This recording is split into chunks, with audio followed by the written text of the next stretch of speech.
అందరికీ నమస్కారం. ఇవాళ మన స్టూడియోలో సుభాష్ శర్మ గారు ఉన్నారు.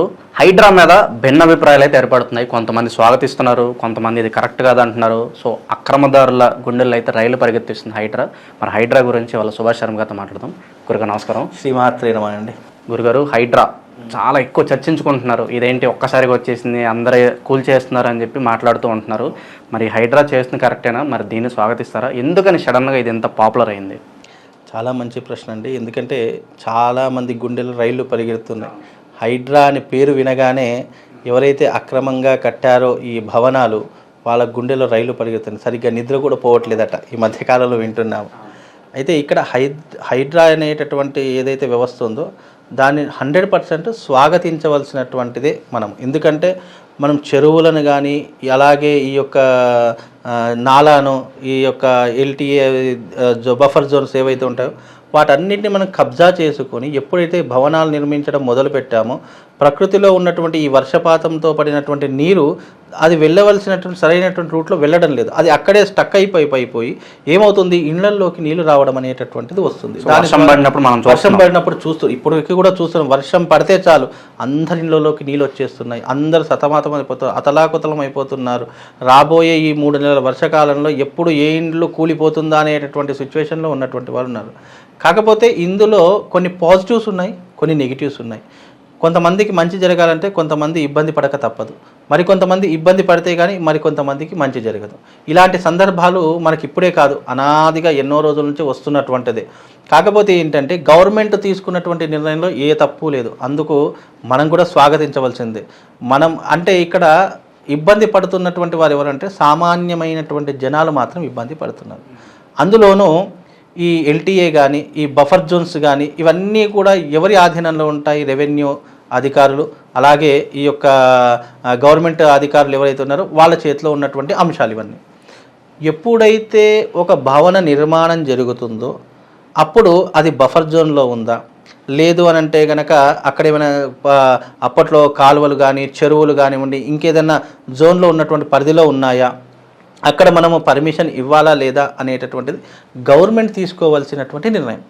అలాంటి గవర్నమెంటే ఇప్పుడు కొత్తగా వచ్చింది గవర్నమెంట్, సరే అది స్వాగతించాల్సిన విషయం. కానీ గతంలో ఉన్నటువంటి వాళ్ళు దీని గురించి ఎందుకు పట్టించుకోలేదు?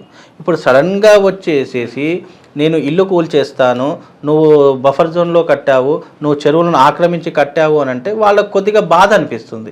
సరే, ఇది ఒకందుకు బాధ అయినప్పటికీ కూడా ఇది కోటీశ్వర్లకు ఏం కాదు. పెద్ద పెద్ద విలువలు భవనాలు పోతున్నాయంటే వాళ్ళకి పెద్ద నష్టం ఏం లేదు. అది కాకపోతే ఇంకోటి తీసుకో, కానీ రూపాయి కూడబెట్టుకుని అది రూపాయి కూడబెట్టుకొని కట్టుకునేటటువంటి ఇళ్ళు ఏవైతే ఉన్నాయో అవి పోతున్నాయన్నప్పుడు ఆటోమేటిక్గా బాధ వేస్తుంది. అది బాధపడ్డా మనం చేసింది తప్పు అని అప్పుడు మనం రియలైజ్ అయిపోయి అయ్యో అనవసరంగా చూసుకున్నాం కదా, అప్పుడు ఆ బాధపడమే తప్ప మనకు వచ్చేది ఏం లేదు. కానీ ఎవరైతే ఇప్పుడు ఆధార్ కార్డు కొడితే అన్ని విషయాలు దాంట్లో వచ్చేస్తాయి. ఇది ఆస్తిపరుడా, ఇతనికి ఎన్ని బంగ్లాలు ఉన్నాయి, ఎన్ని విల్లాలు ఉన్నాయి, ఏమున్నాయి, అన్ని డీటెయిల్స్ వస్తాయి.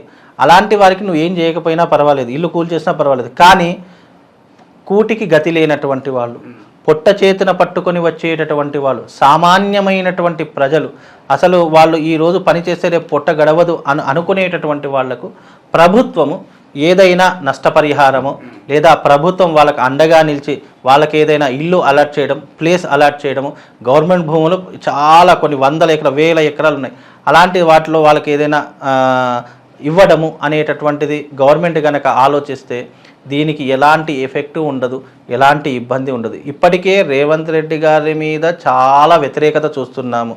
కొంతమంది దాన్ని స్వాగతిస్తున్నారు. మరి అంటే స్వాగతించేవారు 10 మంది అయితే వ్యతిరేకించే వాళ్ళు 90 మంది ఉన్నారు. ఎందుకు అంటే మన భారతదేశంలో కోటీశ్వరులు 10 మంది ఉంటే వెనకబడ్డటువంటి వారు పేదవారు 90 మంది ఉన్నారండి. ఈ 10 మందికి ఒరిగేది ఏం లేదు, కానీ మిగతా నష్టపోయేది 90 మందే కదా. గురుగారు, నష్టపరిహారం గురించి అంటున్నారు. అసలు ఈ హైడ్రా గురించి అందరికీ తెలియడానికి కారణం మన నాగార్జున గారి అని కన్వెన్షన్ కూల్చివేత తర్వాత అందరికీ తెలిసింది. సో అప్పుడు రేవంత్ రెడ్డి గారు ఏమన్నారంటే నాకు చిన్న పెద్ద ఏది తేడా లేదు, ఎవరు అక్రమంగా కడితే కూల్ చేస్తాను అని అంటూ ఉన్నారు. సో మరి ఆ విధంగా చూసుకున్నట్లయితే పెద్దవాళ్ళు కూడా కూలుస్తున్నారు ఇక్కడ. సో మరి దీన్ని ఎలా చూడండి, నిజంగానే స్టేటస్కి సంబంధం లేకుండా ఈవెన్ కాంగ్రెస్ వాళ్ళు ఉన్నా కూడా కూల్చే దమ్ము మరి హైడ్రాకు ఉందంటారా? కూలుస్తారా లేదా? ఇక్కడ దమ్ము అనే పెద్ద పెద్ద మాటలు లేదు కానండి. ఒకటి కన్వెన్షన్తో ఎప్పుడైతే నాగార్జున గారి ఆ కన్వెన్షన్ ఎప్పుడైతే కూల్ చేశారో అప్పటి నుంచి హైడ్రా అనేటటువంటిది తెలియడం మొదలైంది. నాగార్జున గారు కన్వెన్షన్ కూల్ చేశారు, దానివల్ల నాగార్జునకు పెద్ద నష్టమేం లేదు కదా. ఆయనకున్నటువంటి ఆస్తి విలువలో అది గోరంతా కూడా కాదు, పెద్ద నష్టం లేదు. అలాంటి వారికి సరే చెరువులు కబ్జా చేసి కట్టారు కాబట్టి నష్టమేం లేదు. అది ఆయన ఫైట్ చేసుకునే దమ్ము ఆయన దగ్గర ఉంది, డబ్బులు అన్ని కూడా ఉన్నాయి, పలుకుబడి ఉంది. నేను అనేది ఎవరి కోసము, పెద్ద పెద్ద వాళ్ళ కోసం అంటలేను. ఇంతకుముందు చెప్పా, ఉన్నవాళ్ళు 10 మంది ఉంటే లేని వాళ్ళు 90 మంది ఉన్నారు కదా. మిగతా ఈ 90 మంది వాళ్ళ పరిస్థితులు ఏంటి, వాళ్ళ యొక్క భవిష్యత్తు ఏంటి? ఇప్పుడు పోనీ హైడ్రా అనేటటువంటి సంస్థ ఏదైతే ఉందో అవి ఎలా పనిచేస్తుందంటే, నేను నీ ఇల్లు రేపు కూల్చేస్తున్నాను అంటే ఇవాళ నోటీస్ ఇవ్వడము, లేదా అసలు నోటీస్ ఇవ్వకుండా నోటీస్ పట్టుకొని హైడ్రా రావడము. సో కొన్ని వీడియోస్ మనం చూసాం, నాకు ఎటువంటి ఇన్ఫర్మేషన్ లేదు, కొంతమంది అయితే పెట్రోల్ పోసుని తెచ్చుకోవడానికి చూశారు, మాకు ఎటువంటి సమాచారం ఇవ్వలేదు, మేము చాలా సంవత్సరాల నుంచి ఇక్కడే ఉంటున్నాం అని చెప్పి కొన్ని వీడియోస్ చూసాం మనం. అయితే రంగనాథన్ గారు ఒక వీడియోలో ఒక మాట మాట్లాడారండి, ఎవరైతే ఇలాంటి అక్రమమైనటువంటి కట్టడాలకు పర్మిషన్స్ ఇచ్చారో వాళ్ళ మీద కూడా చర్య తీసుకుంటున్నాము అని చెప్పేసి ఏదో ఒక వీడియోలో చూసారు. మరి తీసుకున్నట్లయితే అక్కడ కనిపించట్లేదు. మరి ఒకటండి, ఆయన తీసుకున్నా తీసుకోకపోయినా నష్టం ఎవరికి జరుగుతుంది, కష్టం ఎవరు పడుతున్నారు, బాధ ఎవరు అనుభవిస్తున్నారు? ప్రజలు కదా. ప్రజల కొరకు, ప్రజల చేత, ప్రజలే ఎన్నుకోబడే రాజ్యమే ప్రజారాజ్యం కదా. అలాంటి ప్రజారాజ్యంలో, ఆ ప్రజాస్వామ్య రాజ్యంలో ఈ రకంగా ప్రజల్ని ఇబ్బంది పెట్టేలా చేస్తున్నావు అని అన్నప్పుడు ప్రజలు బాధపడరా? ప్రజలు హర్షించరా? ప్రజలు తిరుగుబాటు పాడరా? ఇప్పుడు నేను రూపాయి కూడబెట్టుకొని ఇల్లు కట్టుకున్నాను, ప్రతి ఒక్క పర్మిషన్ విత్ డాక్యుమెంటరీ ప్రూఫ్ సహా నా దగ్గర ఉంది అంటే అంతకుమించి ఏం కావాలి? ఇప్పుడు ఎవడైనా సరే డాక్యుమెంట్ పట్టుకొని ఇక్కడ నాకు పర్మిషన్ వచ్చింది కాబట్టి నేను ఇల్లు కట్టుకుంటాను, పర్మిషన్ ఇస్తేనే కదా ఇల్లు కట్టుకున్నాడు. ఇప్పుడు మీరు అన్న ప్రాస్పెక్టివ్లోనే కామన్ మ్యాన్ ప్రశ్న ఏంటంటే, కొంతమందికి బఫర్ జోన్ అంటే ఏంటి, ఈ లిమిట్స్ అంటే చాలా మందికి తెలియదు. సో చట్టబద్ధంగానే వాళ్ళు కొనుక్కుంటారు, ఒక ఇల్లు కట్టుకుంటారు. ఇప్పుడు ఈ ప్రభుత్వం వచ్చి ఓకే ఇది నిషేధం అని చెప్పి కూల్ చేస్తుంది. మరి గత ప్రభుత్వం అప్రూవ్ చేసింది, ఈ ప్రభుత్వం కూల్ చేసింది. రూపాయి కూడబెట్టుకుని ఇల్లు చాలా ఆశలతో ఇల్లు కొనుక్కుంటారు. మా పరిస్థితి ఏంటి, మేము ఎవరి దగ్గరికి వెళ్ళాలి, మాకు నష్టపరిహారం వస్తుందా లేదనేది చాలా మందికి ప్రశ్న. మరి వాళ్ళ పరిస్థితి ఏంటో కూడా చాలా మందికి అర్థం కావట్లేదు. చాలా మంచి ప్రశ్న అండి. ప్రభుత్వం ఏదైతే ఉంటుందో అది బఫర్ జోనా, ఎల్టీఏ జోనా, లేదు అంటే అక్కడ ఏదైనా చెరువులు, కాలువలు ఏదైనా కూల్చేసి మీరు అక్రమ కట్టడాలు కడుతున్నారా అని నివేదిక సమర్పించవలసింది ప్రభుత్వము. ఒక అవగాహన కల్పించాలి కనీసం.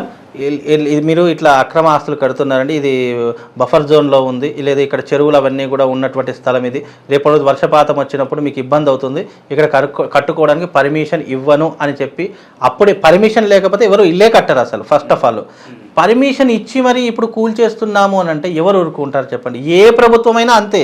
ఇప్పుడు నువ్వు కూల్ చేస్తున్నావు అన్నప్పుడు వాళ్లకు ఒక దగ్గర స్థలం కేటాయించి వాళ్ళకి ఇల్లు కట్టిస్తావా, ఏం కట్టిస్తావా, నీ ప్రభుత్వం ఎలాంటి పనితీరు చేస్తుంది అనేది ఆలోచన చేసి మరి దీన్ని అవగాహనలోకి తీసుకోవాలే తప్ప ఇలా చేయడం వల్ల ప్రజలకు నష్టం కలుగుతుంది అని ఎందుకు ఆలోచించడం లేదు? పోనీ కొంతమందికి నష్టం కలుగుతుంది లేండి అంటే ఎదుటి వాళ్లకు కలిగితే నష్టము, అదే నీ దాకా వస్తే అది ప్రాబ్లం. అంటే ఇక్కడ నష్టం భర్తీ చేసేటటువంటి అవకాశం ఉండి నువ్వు కూల్ చేసావు అంటే ఏమీ ఇబ్బంది లేదు, అందరూ కూడా దీన్ని స్వాగతిస్తారు. కానీ నేను గతంలో ఇంతకుముందే చెప్పా, రూపాయి కూడబెట్టుకొని ఇల్లు కట్టుకుంటున్నారు, అలాంటి వారికి నష్టపోతున్నారు అంటే వాళ్ళు గుండెలు బాదుకోరా? చాలామంది అప్పులు పోని. ఇంకోటి దీంట్లో లాజిక్ ఏంటంటే, ఒకవేళ అది బఫర్ జోన్లో ఉంది, మీకు లోన్స్ బ్యాంకులు ఎలా లోన్స్ అలాట్మెంట్ చేశాయి? ఎందుకు లోన్స్ ఇవ్వడానికి గల కారణం, నీకు అంటే ఒక స్థలంలో మనం ఇల్లు కట్టుకునేటప్పుడు ఎవరైనా సరే పర్మిషన్ వచ్చిందా లేదా, పేపర్స్ కరెక్ట్గా ఉన్నాయా లేదా, అంతవరకు మాత్రమే ఆ వ్యక్తి చూసుకోగలుగుతాడు తప్ప అది బఫర్ జోన్లో ఉందా, ఎల్టీఏ జోన్లో ఉందా, లేదా చెరువులు కట్టారా అనేది ఎవరైనా చూసుకుంటారు. ఇప్పుడు మీరు అన్నట్లుగానే ఒక కామన్ మ్యాన్ లోన్ తీసుకుని మరి ఒక ప్రాపర్టీ కొనుక్కుంటున్నాడు, ఇప్పుడు అది కూల్ చేస్తున్నారు, లోన్కి అయితే ఖచ్చితంగా మళ్ళీ రీపే బ్యాక్ చేయాలి, లేదంటే వాళ్ళు ఊరుకోరు. ఇక్కడ నష్టపోయేటటువంటిది సామాన్యమైనటువంటి ప్రజలే. ఇక్కడ గవర్నమెంట్కి నష్టం లేదు, బ్యాంకర్స్కి నష్టం లేదు, ఎందుకంటే వాళ్ళు షూరిటీ ఏదైతే పెట్టుకోవాలో అన్నీ పెట్టుకున్నారు, చక్క వాళ్ళకు ఉన్నటువంటి అన్నీ కట్టించుకుంటున్నారు ఇన్ని రోజులు. మరి గవర్నమెంట్ ఎగ్జాంపుల్ చెప్తాను, నేను ఒక ఇల్లుని ఒక బఫర్ జోన్లో కట్టుకున్నాను, గవర్నమెంట్ నాకు అన్ని పర్మిషన్స్ ఇచ్చింది, నేను గత 20 సంవత్సరాల నుంచి అదే స్థానంలో ఉన్నాను, 20 సంవత్సరాల నుంచి నేను ఇంటి పన్ను కడుతున్నాను. మరి ఇంటి పన్ను కట్టేటప్పుడైనా వాళ్ళు చెప్పాలి కదా, లేదు నీకు ఫర్దర్గా ఇలాంటి ప్రాబ్లమ్స్ నువ్వు బఫర్ జోన్లో కట్టావని వాళ్ళనే చెప్పాలి కదా. పర్మిషన్ ఇవ్వడము ప్రభుత్వం వంతే, దాన్ని కూల్చడము ప్రభుత్వం వంతే. మీరు ఇష్టరాజ్యం వచ్చాడు, ఇప్పుడు కాంగ్రెస్ గవర్నమెంట్ వచ్చింది, నీకు ఇష్టరాజ్యం వచ్చినట్టు కూల్ చేసావు, మళ్ళీ నెక్స్ట్ వేరే ప్రభుత్వం వస్తుంది, అప్పుడు మళ్ళీ వాళ్ళు కట్టుకోవడానికి మళ్ళీ వాళ్ళు పర్మిషన్ ఇవ్వాలా, లేదా వాళ్ళకు మళ్ళీ ఏదైనా ఇది చేయాలా, మళ్ళీ నెక్స్ట్ గవర్నమెంట్లో ఎలా మార్పులు వస్తాయి అంటే మన ప్రజారాజ్యం ఎట్లా అయిపోయిందంటే ప్రభుత్వాలు ఏ ప్రభుత్వం అధికారంలో ఉంటుందో వాళ్ళు ఇష్టం వచ్చినట్టుగా వాళ్ళు ప్రవర్తిస్తున్నారు. నెక్స్ట్ ప్రభుత్వం ఎప్పుడు వస్తుందో తెలియదు, ఆ ప్రభుత్వం వచ్చినప్పుడు మాత్రం మళ్ళీ వాళ్ళ ఇష్ట రాజ్యంలో ప్రవర్తిస్తున్నారు. ఇక్కడ వీళ్ళ స్వార్థాల కోసము కష్టపడేటటువంటి వారు, నష్టపోయేటటువంటి వారు సామాన్యమైనటువంటి ప్రజలు. నేను ఇది తప్పు అని అనడానికి లేదండి, ఎందుకంటే చెరువుల్ని కూల్చేసి చెరువులపైన మనం భవనాలు నిర్మించడం తప్పే, దాంట్లో ఏ ప్రజల్లో అవేర్నెస్ తీసుకురావాలంటారు. అయితే ఎప్పుడు అవేర్నెస్ తీసుకురావాలి? నువ్వు కూల్ చేస్తున్నావు, కనీసం ఒక 6 months లేదా ఒక 2 months వాళ్ళకు చెప్పాలి. ఒక నోటీస్ బోర్డ్ అనేటటువంటిది ఒకటి ఉంటుంది, లేదా మీడియా రంగం ఒకటి ఉంటుంది, ఒక పార్లమెంట్ ఒక బిల్లు ప్రవేశపెట్టేటటువంటి ఒక అథారిటీ ఒకటి ఉంటుంది. పార్లమెంట్లో బిల్లు ప్రవేశపెట్టారా, లేదు అని అంటే నోటీస్ బోర్డులో పెట్టారా, లేదా మీడియా రంగానికి కనీసం ఈ వార్త అయినా చేరవేశారా? ఎవరెవరు ఇప్పుడు మనకు పల్లెటూర్లలో అప్పట్లో ఈ డప్పులు కొట్టి ఈ మనకు సమాచారం తెలిపించే వాళ్ళు ఉండేవాళ్ళు, వాళ్ళని ఏమంటారు, పంచాయతీలో ఉండేవాళ్ళు. రేపు రాబోయేటటువంటి రోజుల్లో మీకు ఇలాంటి మీటింగ్స్ ఉన్నాయి, ఫలానా ఇవి ఉన్నాయి అని చెప్పేసి మనకు చెప్పేటటువంటి వాళ్ళు, అలా చెప్పేటటువంటి. ఇప్పుడైతే ఆ చెప్పే అవసరం కూడా లేదు, వాట్సాప్లు ఉన్నాయి, అలాగే మీడియా రంగం ఉంది, మనకు టీవీ రంగం ఉన్నది, ఎన్నో రకాలైనటువంటి సోషల్ మాధ్యమాలు ఉన్నాయి. మరి కనీసం దాంట్లోనే ఎప్పుడైనా హైడ్రా అనే పేరు విన్నారా?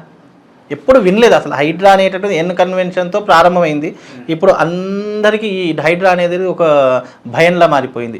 ఎప్పుడు ఎవరు వచ్చి మా ఇంటిని కూల్ చేస్తారో అనేటటువంటి భయం మొదలైంది. సో ఒక్కసారిగా హైదరాబాద్లో రియల్ ఎస్టేట్ అనేది పడిపోయింది. ఒక్కసారిగా పడిపోవడం ఏంటండి, అసలు ఏదైనా భూమి కొందామంటే కూడా భయపడిపోతున్నారు చాలామంది. ఎందుకంటే ఇది బఫర్ జోన్ ఉందా, ఏ జోన్ ఉందా, పోనీ గవర్నమెంట్ ఒకవేళ మనకు అథారిటీగా పర్మిషన్ ఇచ్చినా కూడా ఎప్పుడు ఎవడొస్తాడో తెలియదు. గవర్నమెంట్ ఇచ్చిన పర్మిషన్సే దిక్కు దివానా లేకుండా పోయింది. ఇక ఎవరైనా కొంటారంటే ఏముంటుంది చెప్పండి. కాబట్టి ఏదైనా కూడా ప్రభుత్వం చేసేది మంచి పనే. ఆ మంచి పనిలో కూడా వీళ్ళు కాస్త పేద ప్రజలు ఎవరైతే ఉన్నారో వాళ్ళకు అండదండగా ఉండేసి వాళ్ళకి ఏదైనా నష్టపరిహారము లేదా వాళ్ళకు ఇళ్ళు, ఇప్పుడు అంతెందుకు ఇందిరమ్మ గృహాలు అనేటటువంటి ఉన్నాయి, కేసీఆర్ కట్టిన డబుల్ బెడ్ ఇళ్ళు ఉన్నాయి, అందులో ఎంతవరకు ఖాళీ ఉంది, కనీసం ఆ ఇన్ఫర్మేషన్ అయినా తీసుకొని ఖాళీ ఉన్నటువంటి వారికి భర్తీ చేయాలంటే ఎవరెవరు పేదవాళ్ళు ఉన్నారు, ఎవరెవరికి వాళ్ళని అక్కడ తరలించాలి అనే ముందస్తు చర్య తీసుకున్న వీళ్ళు బాధపడేవాళ్ళు కాదు. ఇంకా వీళ్ళు సపోర్ట్గా ఉండి ఇంకా ఈ గవర్నమెంట్ ఇంకో 10 సంవత్సరాలు ముందుకు తీసుకొని వెళ్ళేటటువంటి వారు. కానీ ఇప్పుడు ఏమైపోయిందంటే ఇక్కడ ఉన్నవాడు ఏమీ బాధపడడం లేదు, లేనివాడు బాధపడి, లేనివాడు విమర్శ పొంది మళ్ళీ ఈ గవర్నమెంట్ ఉంచుతాడో ఊపేస్తారో కూడా తెలియదు, అంత నిర్లక్ష్యంతో ఉన్నారు. కనుక హైడ్రా అనేటటువంటిది రంగనాథ్ గారు, మన రేవంత్ రెడ్డి గారు తీసుకున్న నిర్ణయం మంచిదే. కాకపోతే దానివల్ల ఎవరైతే నష్టపోతున్నారో వాళ్ళదొక నివేదిక తయారు చేసి వాళ్ళకు ప్రభుత్వం నుంచి ఏదైనా నష్టపరిహారము లేదా ఒక స్థలము లేదా ఒక ఇల్లు ఏదో ఒకటి మీ నుంచి వాళ్ళకి ఇస్తే గనక వాళ్ళు కొంత సంతోషపడేటటువంటి అవకాశాలు ఉంటాయని ఒక బాధ తప్ప ఇందులో మనకు వచ్చేదో లేదా చెప్పేదో ఏమీ ఉండదు. కాకపోతే ప్రభుత్వం ఆలోచించి నిర్ణయం తీసుకుంటే అన్ని రకాలుగా బాగుంటుందండి. Thank you so much sir, HYDRAA గురించి మీ అనాలిసిస్ అందించినందుకు. నమస్కారం సార్. శ్రీమాత్రి.